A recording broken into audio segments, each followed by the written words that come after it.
sur les ondes d'EspritLive.tv, la web TV du Québec. Donc, on s'excuse, en fin de compte, j'ai pas d'autres mots à dire là, pour notre médiocre performance de la semaine passée, mais je pense que tout le monde, dans Week 1, c'est des essais-erreurs pour voir qu'est-ce qui se passe. Il y a eu beaucoup d'upsets. Pas juste des upsets, des matchs bizarres, des matchs qui ont eu des tournures à la fin. Tu sais, comme le match Tampa Bay Jets, là, ça a été pathétique. Une pénalité à la fin d'indiscipline qui coûte le match à Tampa Bay. Après ça, on a eu Houston qui ont perdaient par 21 points au deuxième quart. Ils perdaient par 21, puis qui ont pas fait, qui ont monté à la pente, puis qui ont manqué la cote pour un demi-point.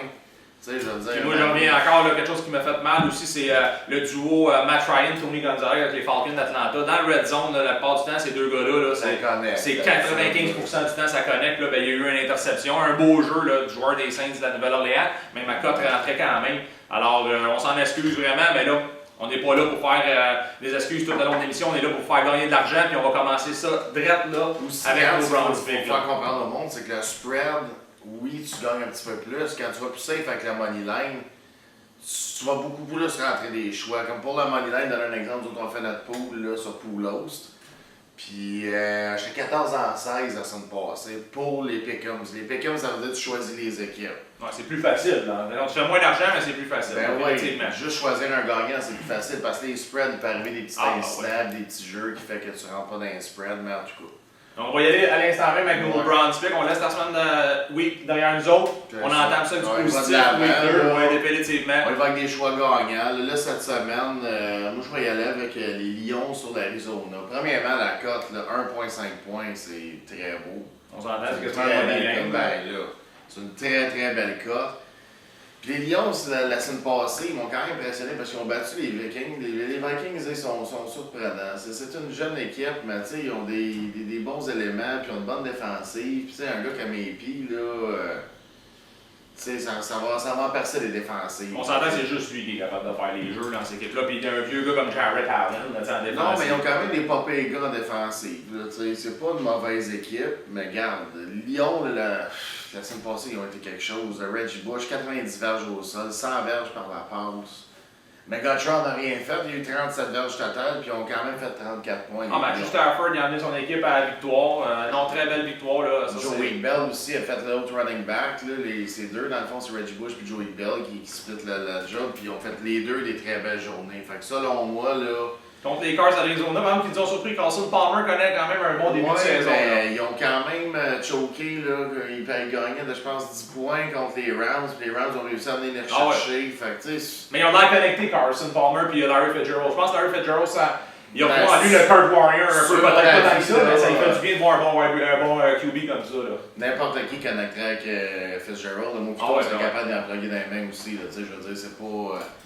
Mais c'est vrai que, même moi j'allais dans mes deux poules, Palmer, puis il est très payant, parce que c'est un gars qui fait de la yard, puis il va faire des touchés, fait que c'est un mauvais gars à prendre, puis il fait pas tant de turnover.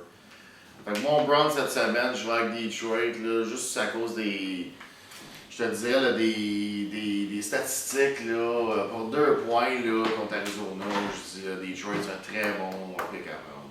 Donc, le Browns pick du Money Hunter cette semaine, bon, ben moi je vais y aller avec les Titans du Tennessee qui sont négligés par 9 points contre les Texans de Houston. Je vais vous dire pourquoi. Les Texans de Houston, ils ont joué dans l'Ouest. Co-voyage, ils reviennent au Reliant Stadium à Houston. Ils ont failli perdre contre les Chargers de San Diego. Ils ont dépensé toute leur énergie pour revenir contre les Chargers de San Diego parce qu'ils perdaient par 21 points. Match-up m'a pas impressionné. Adrian Foster m'a pas impressionné. Andrew Johnson, par exemple, je l'ai trouvé surprenant, sûrement une de ses meilleures parties que moi je l'ai vu jouer. Là, il était vraiment là. Ça attend qu'il est rendu vieux. Oh, ouais, c'est ça. J.J. Watt, Brian Crushing, ok, ça a connecté ces gars-là, mais regarde. C'est beaucoup de points pour un match de division. C'est pour ça que moi, je vais prendre les Titans du Tennessee. Vous allez me dire que des gars comme Jake Locker, ça vous impressionne peut-être pas. Nate Washington, Delaney Walker. Mais puis moi, je pense que cette équipe-là, s'ils jouent tout ensemble avec Chris Johnson, c'est la défensive des Titans. C'est ça qui va être capable de faire une game très très serrée. Bon, de toute façon, c'est ça des games de division, c'est serré. Moi, je trouve que le spread est vraiment énorme là-dessus. Je vous dis pas que les. Beaucoup, mais. Ouais, moi, je vais y aller là-dessus avec les Titans du Tennessee, facile.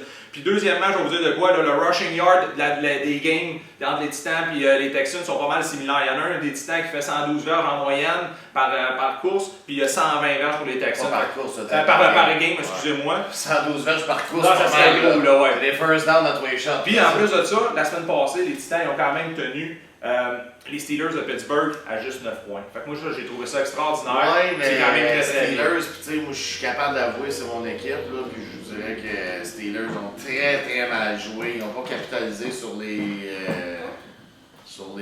comment je dirais ça, les occasions qu'ils ont eu de marquer. Fait que c'est sûr que dans ce temps-là, ça paraît. Là, quand Todd Haley a de la misère à diriger ses troupes, là.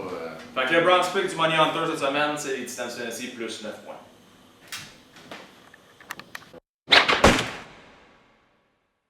Pour le Silver Pick, moi je vais y aller avec les Saints.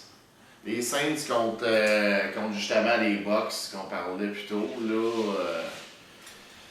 selon moi, ça va être une game assez facilement gagnée par New Orleans parce qu'ils ont joué la semaine passée contre les Falcons. Puis les Falcons ils ont une très très bonne défensive. Une très bonne attaque. Puis une très bonne attaque. C'est une équipe très balancée, les Falcons. Puis ils les ont eu. Puis un moment donné, je pensais que ça allait être même plus gros que ça, le spread, parce que un moment donné, les Saints, ils lâchaient pas, ils attaquaient. Mais regarde, cette semaine, la raison pour laquelle je vais surtout y aller avec New Orleans, parce que Tampa Bay ont tellement déçu. Tu sais, on disait qu'il y a une couple d'éléments à l'attaque, mais je trouvais qu'il y avait tellement rien qui cliquait. Il n'y a pas de connexion dans ce Il n'y avait rien.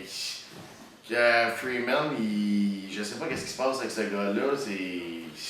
Le fait qu'il ait repêché le nouveau QB, je pense, ça joue dans la tête le Glenn Hannon. Il est plus précis, il fait plus d'interceptions que de passes de toucher. Il se fait saquer tout le temps. Fait que selon moi, là, étant donné que les Bucks ont perdu une game disgracieuse de même là, contre les Jets, enfin, une pénalité d'indiscipline, je vois pas comment ils vont rivaliser avec Drew Brees et les Saints. Là. Ils vont avoir bien de la misère, même s'ils jouent à la maison, les Bucks. Là. C'est seulement 3 points pour les Saints. Moi, je vous dirais, regarde celle-là. Ça devrait quasiment être un goal, mais on va en mettre Silver pareil, là, vu qu'ils sont sur la route. Mais cette semaine, là, comme vous pouvez voir, c'est toutes des games sur la route que je mets parce que c'est des bons picks encore. Silver, très bon choix. Même si je suis un fan des Buccaneers là-dessus, moi, c'est sûr et certain que je vais mettre mon argent, c'est les Saints aussi. Mon Silver Pick, moi, cette semaine, je vais y aller avec des équipes qu'on entend rarement parler. En fin de compte, c'est les Jaguars de Jacksonville qui s'en vont affronter les Raiders d'Oakland. Je vais vous dire pourquoi que je vais favoriser les Raiders d'Oakland ici par 6 points. Premièrement, moi, je trouve que les Raiders d'Oakland, ils ont joué une excellente partie contre les Colts d'Indianapolis, qui est peut-être pas une puissance dans la ligue, mais une très belle équipe à avoir joué. Et puis moi, on passe sous silence un des 3 QB recrues dans la Ligue nationale de football cette année, Terrell Pryor. Moi, personnellement, j'ai été vraiment surpris par ce gars-là. 19 en 29, 217 verges par la passe, un touchdown, 112 verges par la course. Fait que moi, personnellement, contre la médiocre ligne défensive des Jacksonville qui ont juste fait 2 points. Il se passe rien là-bas. Là. C'est sûr et certain. Il ne fait plus rien. Il n'y a plus personne. Blackman n'est pas là. Cecil Short, c'est tout seul. C'est sûr et certain que là-dessus, moi je pense que les Raiders d'Oakland, dans le Black Hole, en plus, tant qu'à moi, ça c'est un des territoires les plus hostiles de la NFL. Je vous le dis tout de suite, là, je sais pas si vous avez déjà vu les personnages de là, mais on dirait qu'ils sont déguisés à l'Halloween à l'année longue.